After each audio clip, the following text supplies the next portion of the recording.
ব্যক্তিগতভাবে ডিবি অফিসে এসেছি। কেন এসেছি? আমি ডিবি প্রধানের কাছে 3টা প্রশ্ন নিয়ে এসেছিলাম। আমার প্রথম প্রশ্ন ছিল যে এই 6 জন সমন্বয়কারীকে গ্রেফতার করা হয়েছে নাকি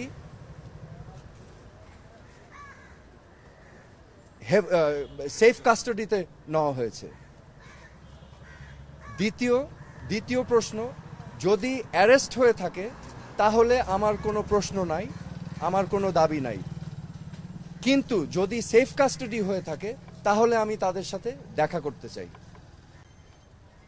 ডিবি প্রধান আমাকে পরবর্তীতে ঊর্ধ্বতন কর্মকর্তার কথা বলে উনি আমাকে জানিয়েছেন যে এই 6 সমন্বয়কারী যেহেতু তাদের নিরাপত্তা নিয়ে উদ্বিগ্ন ছিল সেই কারণে তাদেরকে সেফ কাস্টাডিতে নেওয়া হয়েছে।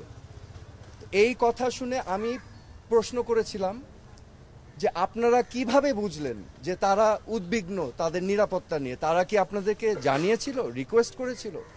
আমাকে তখন তিনি জানিয়েছেন না, ওনারা বুঝতে পেরেছেন মনিটরিং করে। সো যেহেতু তারা সেফ কাস্টাডিতে, আমি তখন রিকোয়েস্ট করলাম আমি তাদের সাথে দেখা করতে চাই। তো প্রতি উত্তরে আমাকে জানানো হয়েছে যে দেখা করতে চাইলে ঊর্ধ্বতন কর্তৃপক্ষের পারমিশন নিয়ে আমার দেখা করতে হবে তাদের সাথে।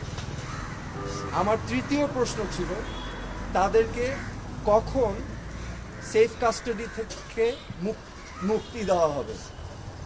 এই প্রশ্নের জবাবে তিনি বলেছেন যে ঊর্ধ্বতন কর্তৃপক্ষ যখন ওনাকে নির্দেশনা দিবেন তখনই ওনাদেরকে ছেড়ে দেওয়া হবে।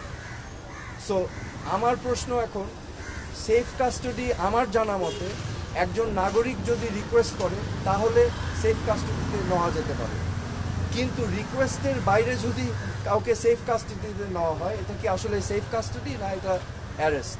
তো এটা হচ্ছে আমার প্রশ্ন।